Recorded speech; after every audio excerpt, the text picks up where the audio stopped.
Módulo 2. Identificar questões iniciais da disciplina nascente e a maneira como ela se desenvolveu. Questões iniciais da filosofia. Quando nasceu, a filosofia possuía certas questões bem particulares. Muitas, se não todas, chegaram até hoje, ainda nos convidando a pensar. De certa forma, essas perguntas estavam dentro do conjunto de pensamentos da já mencionada cosmologia, isto é, da tentativa de produzir uma explicação para a ordem do mundo. Não uma explicação qualquer, mas uma que fosse racional e que não ficasse à mercê da vontade de deuses temperamentais. Para começar, os filósofos originais não acreditavam que algo vinha do nada, ou que voltava do nada. Parece meio óbvio, mas é bem diferente do que aconteceria muitos séculos depois com o cristianismo, por exemplo, segundo o qual o mundo foi criado a partir do nada. Ex nihilo é a expressão em latim utilizada por um ser onipotente. O caos, o estado original do mundo, diriam os filósofos originais, já era algo, mas um algo bagunçado, um aglomerado de eventos confusos, desarrumados e incoerentes. O que eles queriam saber é como dessa barufunda se fez a luz. Haveria sim, eles sugeriam, uma espécie de fundo eterno em todas as coisas, mas também, e ao mesmo tempo, quase uma contradição, uma transformação constante. Para então evitar que o mundo se degrade por completo e bem rapidamente, é necessário um sistema interno de compensações. E eles queriam saber como funcionaria esse sistema. Esse fundo eterno em que brotam todas as coisas que existem recebia o nome de physis, que tem uma infinidade de possibilidades de tradução, desde esse brotar referido, passando pelo que fez algo o que ele é, ou seja, uma espécie de essência de cada coisa, como também a própria ideia de natureza, como o arcabouço onde todas as outras coisas podem se criar e se reproduzir. Aliás, como já aludido, natureza é provavelmente o termo mais utilizado para traduzir tal palavra. Já a transformação constante de todos os seres que existem foi chamada pelos gregos de kinesis, que veio a dar ao nosso cinema, e cuja tradução mais aproximada de movimento. É preciso, contudo, pensar esse movimento em sentido mais lato, denotando qualquer modificação de estado dos entes, como o crescimento, o envelhecimento, a morte e também a mudança de estado de espírito, físico, etc. Tal sistema demonstrava que qualquer ente tinha, ao mesmo tempo, um fundo comum e eterno, a sua physis, mas também sempre se modificava a cada instante, estava sempre vindo a ser, possuía, em resumo, um devir. Dupla imagem para o destino, por Salvador Dalí, 1954. Essa variação entre estabilidade e movimento intrigava os filósofos originais, intrigava os filósofos até hoje. Se tudo muda sempre, é possível dizer que algo ainda é o mesmo? Ou ainda, como algo sai de uma unidade, como essa identidade da physis e se torna diferente e múltiplo? Ou o inverso, como algo que é múltiplo, como por exemplo o caos, que os gregos diziam ser o início de todas as coisas, pode se tornar algo ordenado e de certa forma uno, como a physis.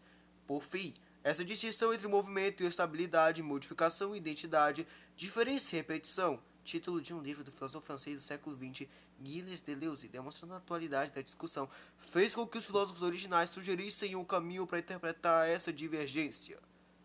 Aliás, de forma geral, é possível ver que não é exatamente uma ruptura por completo, um jogar tudo fora e recomeçar do zero, com a chegada de Sócrates, Platão e Aristóteles na cena filosófica. Os pensadores da época clássica, apesar de terem uma abordagem mais sistemática e ainda mais racional que seus antecessores, frequentemente faziam referência a um ou outro filósofo predecessor e eram bastante reverentes à história da filosofia. Platão, por exemplo, menciona com bastante reverência a Parmênides no seu diálogo homônimo. O pré-socrático foi quem teria pela primeira vez falado do ser, esse tema que a filosofia, de um modo geral, gosta de usar como aquilo que estabelece o uno de todas as coisas, para falar sobre o que é alguma coisa é.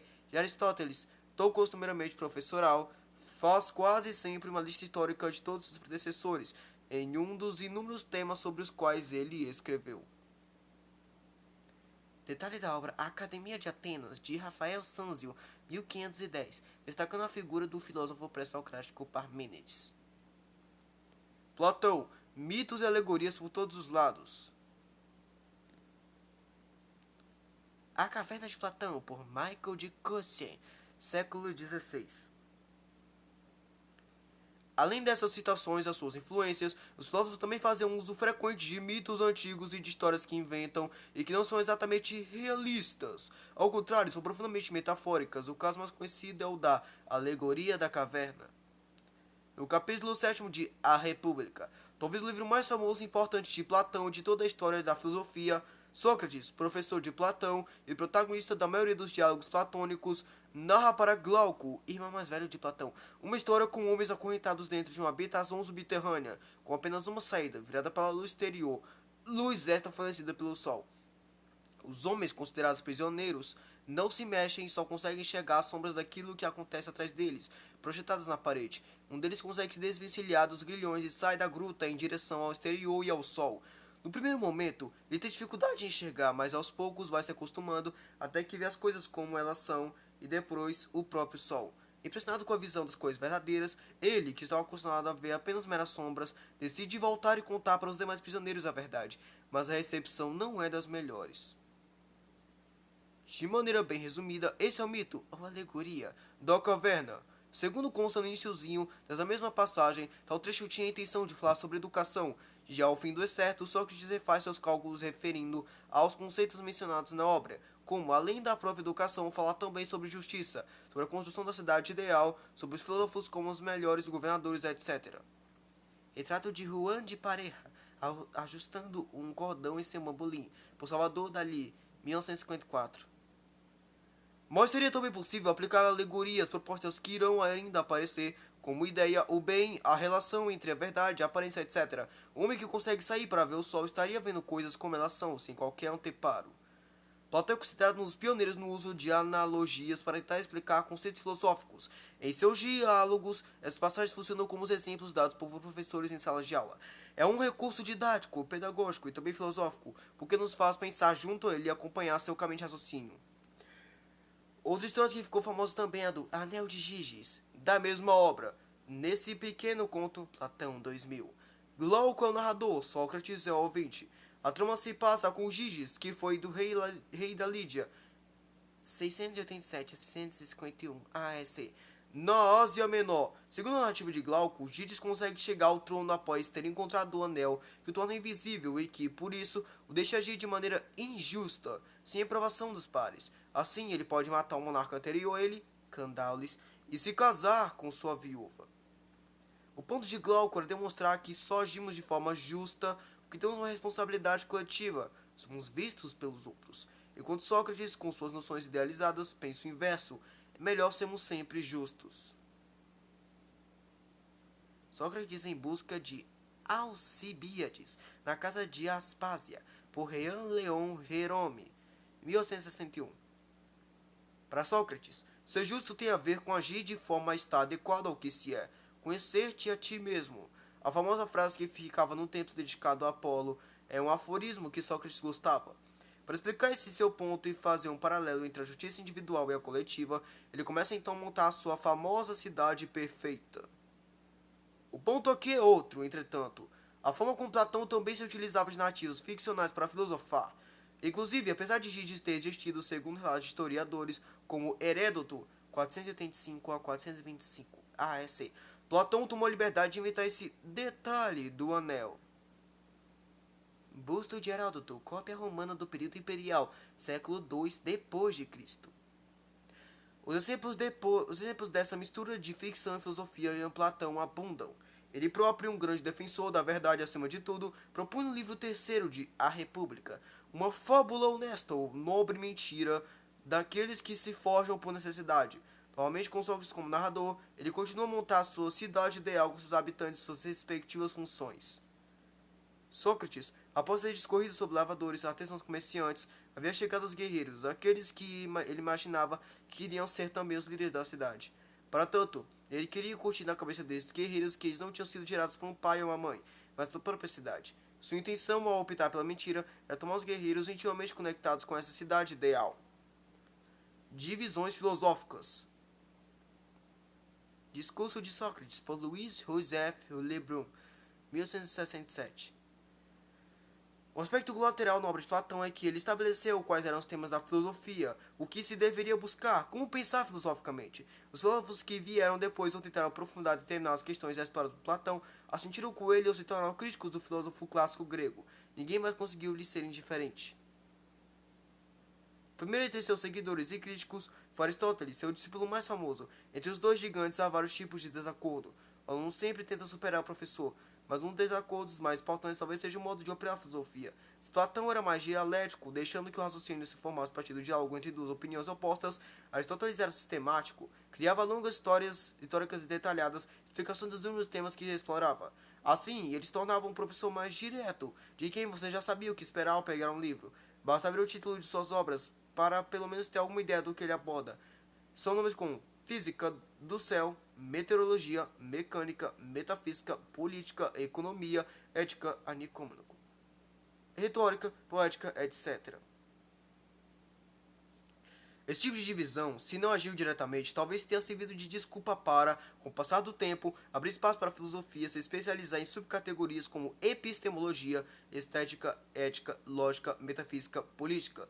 Cada uma dessas subcategorias também já se dividiu em muito outras mais, e atualmente é bem provável que alguém da lógica fale uma língua que outro estudioso de estética não compreenda, e vice-versa. É como se cada um criasse sua epistemologia.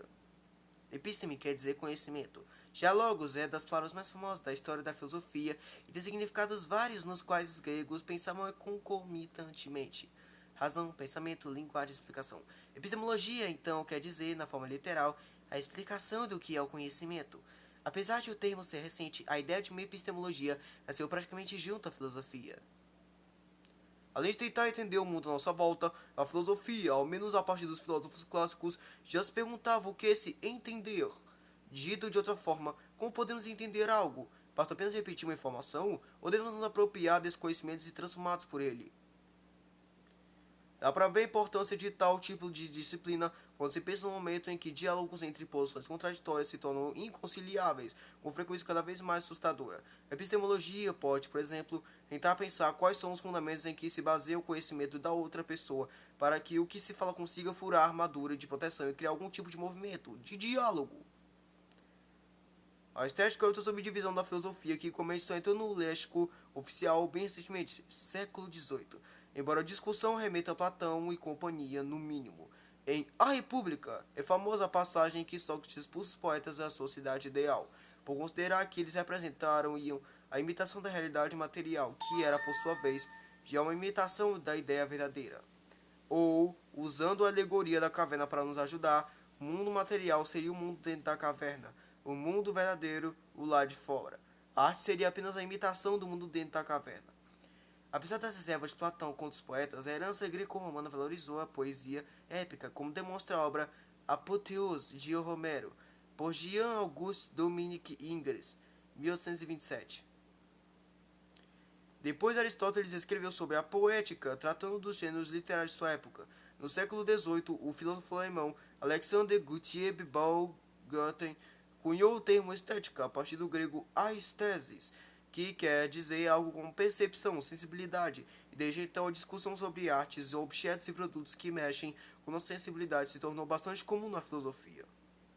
A ética aparece já com esse nome ao menos em Aristóteles, e nos temos mais ligado diretamente com a filosofia. Sua origem em grego é ethos, que quer dizer algo como caráter, e foi traduzida para o latim pelos romanos como mos, ou no plural, mores, que veio a dar em moral.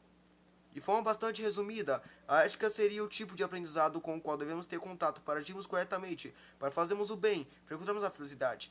O filósofo judeu holandês de origem portuguesa Baruch Spinoza escreveu um importante livro chamado De Ética no século XVII, que é referência até hoje sobre o assunto.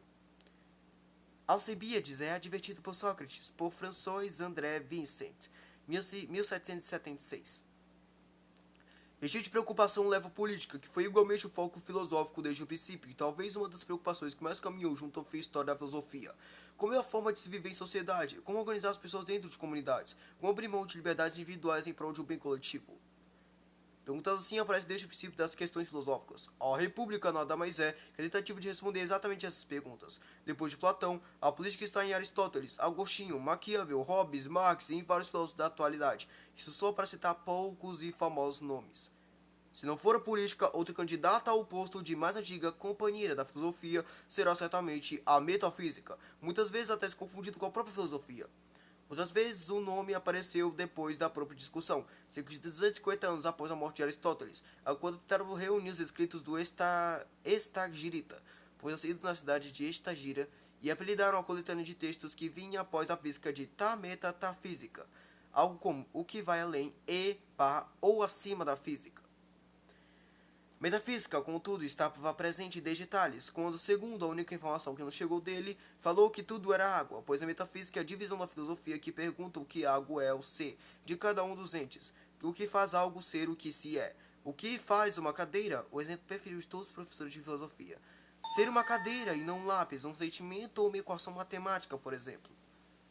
Por fim, para encerrar essa pequena amostra não exaustiva dos caminhos que a filosofia tomou ao longo da sua trajetória, o tucupeiro de primeira hora e talvez a motivação que fez os filósofos originais se destacarem de outras maneiras de se pensar na época foi a lógica, com o termo que é aparentado diretamente do logos, que por sua vez é um dos temas mais conectados com a filosofia. Como já visto, a lógica é a organização de determinado sistema a partir de certos princípios aceitos como universais.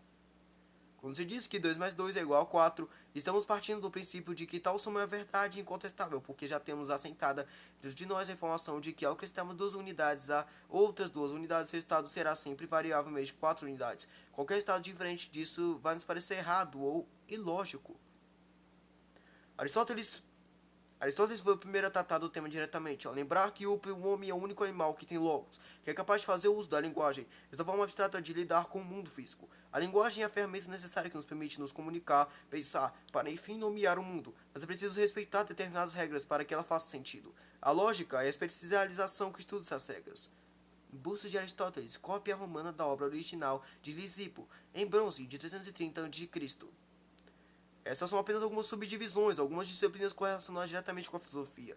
Na atualidade, a filosofia se misturou com outras disciplinas, como antropologia, arte e literatura, e emprestou suas ferramentas para análise de outros temas como educação, ciência, história, e se propõe a pensar até assuntos menos estabelecidos historicamente, como os esportes, a cultura pop, ou assunto que tem crescido fortemente nos últimos tempos, a ecologia, o que nos faz pensar que todos, invariavelmente todos os assuntos que existem, podem produzir questões relevantes para a filosofia.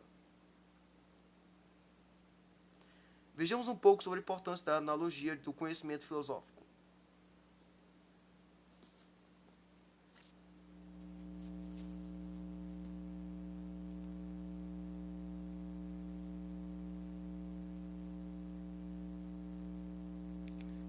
Só um minuto.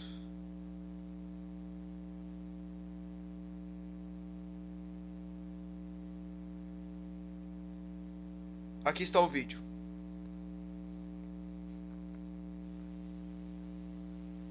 O Anel de Giges. Para falar sobre a importância da analogia Ronaldo do conhecimento Pelli, filosófico, tendo como exemplo principal mestre a em passagem filosofia. platônica sobre o anel de Giges. Há toda uma tradição que associa a filosofia à razão e à lógica, como se apenas a filosofia fosse capaz de usar de tais ferramentas do pensamento. Só que, na realidade, as coisas não são assim tão óbvias. Definir o que é exatamente a filosofia é das tarefas intelectuais mais complicadas que existe. Para dar um exemplo relativamente recente, no século XIX, há um monte de gente que não considera o alemão Friedrich Nietzsche como filósofo. Isso porque ele não produziu em toda a sua vida um sistema fechado de pensamento. Era mais ligado a um tipo de produção intelectual que respeitava outras regras, mais intuitivas, mais caóticas. Mas se voltarmos lá para a época dos gregos antigos, podemos ver que outros povos também tinham seus intérpretes do mundo. E eles não deviam nada aos gregos.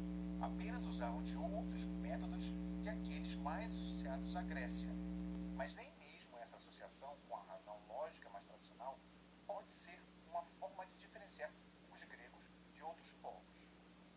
Isso porque os gregos não deixaram de usar mitos, alegorias nem parábolas para tentar elaborar explicações que fossem mais facilmente entendidas pelos seus contemporâneos.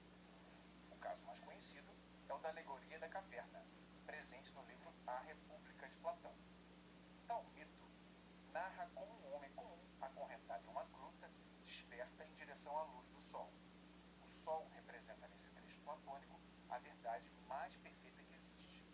A força dessa metáfora é tão grande que até hoje, quando precisamos descrever algum tipo de ideia que nos atinge, podemos falar que tivemos uma iluminação, ou seja, a luz chegou até nós. Aliás, para narrar esse trecho, usamos ainda outra metáfora conhecida, ao mencionar o despertar desse homem. Bem, como se pode imaginar, ele não estava exatamente dormindo. Platão é considerado um dos pioneiros no uso de analogias para tentar explicar conceitos filosóficos. Em seus diálogos, essas passagens funcionam como os exemplos dados por professores em salas de aula. É um recurso didático e também filosófico, porque nos faz pensar junto com ele, acompanhar o seu caminho de raciocínio. Outra história que ficou famosa é a do Anel de Giges, também da própria República. Nesse pequeno conto, Glauco, irmão de Platão, é o narrador e Sócrates é o ouvinte. A trama se passa com esses Giges, que foi rei da Lídia, na Ásia Menor. Por volta do ano 680 a.C., segundo a narrativa de Glauco, Giges consegue chegar ao trono após ter encontrado um anel que o tornava invisível e, por isso, que o deixava agir de maneira injusta, sem reprovação de outras pessoas. Assim, ele pode matar o monarca anterior e casar com a sua viúva. O ponto de Glauco dessa passagem é demonstrar que só agimos de forma justa porque temos uma responsabilidade coletiva, enquanto Sócrates, com as suas noções idealizadas, pensa o inverso: é melhor sermos sempre justos. Para Sócrates, ser justo tem a ver com agir de forma a estar adequado ao que se é. Conhece-te a ti mesmo, a conhecida frase que ficava em um famoso templo dedicado a Apolo na sua época, é um aforismo que Sócrates gostava e repetia com alguma frequência. Para explicar esse seu ponto e fazer um paralelo entre a justiça individual e a coletiva, é que ele começa então a montar sua famosa cidade perfeita. O ponto aqui é outro, porém. A forma como Platão também se utilizava de narrativas ficcionais para filosofar. Inclusive, é importante ressaltar que, apesar de Giges ter verdadeiramente existido, segundo relatos de historiadores, Platão tomou a liberdade de inventar esse detalhe do anel. Os exemplos dessa mistura de ficção e filosofia em Platão são muitos. Ele próprio, um grande defensor da verdade acima de tudo, propõe, na hora de montar sua cidade ideal, uma fábula honesta, uma nobre mentira, daquelas que se forjam por necessidade. Esses são todos trechos de Platão mesmo. Mas nem era necessário dar tantos exemplos. Bastava lembrar que Platão colocou Sócrates como protagonista da grande maioria dos seus diálogos, sendo que o próprio Sócrates nunca escreveu uma linha que se saiba. Com a quantidade de texto que Platão reserva para o seu mestre, é praticamente impossível que o homem considerado o mais sábio do mundo tenha dito tudo o que lhe foi atribuído. Em outras palavras, o Sócrates de Platão não deve ser nada além de uma criação literária. Muito obrigado e até a próxima. Como vocês puderam ver,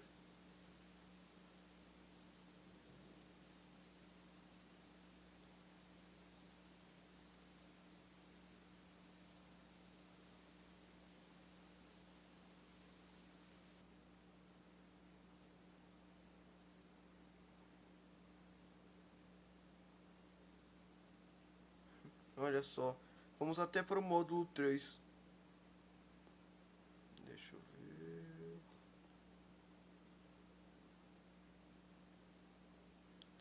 Verificando o aprendizado. Primeiro, que tipo de variação paradoxal metafísica impressionou os filósofos originais? Ou, em uma linguagem mais corriqueira, que elementos relacionados à permanência dos seres mais chamou a atenção dos pré-socráticos e ainda impressionou os filósofos até hoje em dia? A resposta possível é A. Cosmos e caos, porque mostram tudo o que há, uma tendência de desagradação do mundo. Uma entropia constante, uma direção de desaparecimento completo. B. Movimento de estabilidade, porque demonstram que todas as coisas que existem são, ao mesmo tempo, as mesmas de sempre e estão sempre em constante transformação. C. Cosmogonia e cosmologia, porque mostram que há duas maneiras quase antagônicas de explicação do mundo, que sobreviveram aos tempos. D. Natureza e razão, porque são duas forças que não foram nem podem ser devidamente entendidas em suas totalidades. E. Harmonia e conflito, porque apontam para duas possibilidades totalmente antagônicas de entendimento do que seria o fazer da filosofia. Resposta nos comentários, pessoal. Segundo, a afirmação a seguir pode ser considerada verdadeira no contexto da origem da filosofia. Na epistemologia da filosofia clássica, uma das áreas que mais é lembrada é a estética. Mas é necessário compreendermos esses conceitos em destaque. Assim podemos afirmar que a epistemologia e a estética são, respectivamente, a explicação do que é o conhecimento, o estudo dos objetos que afetam nossa sensibilidade. B. Nosso caráter, a tradução para o latim da mesma palavra. C. A disciplina que estuda as alegorias usadas na filosofia, a forma de autopreservação dos filósofos. D. Autônomo para a ciência e para a metodologia, forma de dizer arte e razão. E. O modo de operar a filosofia respondido, desenvolvido por Aristóteles. O tipo de comportamento praticado pelos filósofos pré-socráticos. Resposta nos comentários. E é isso.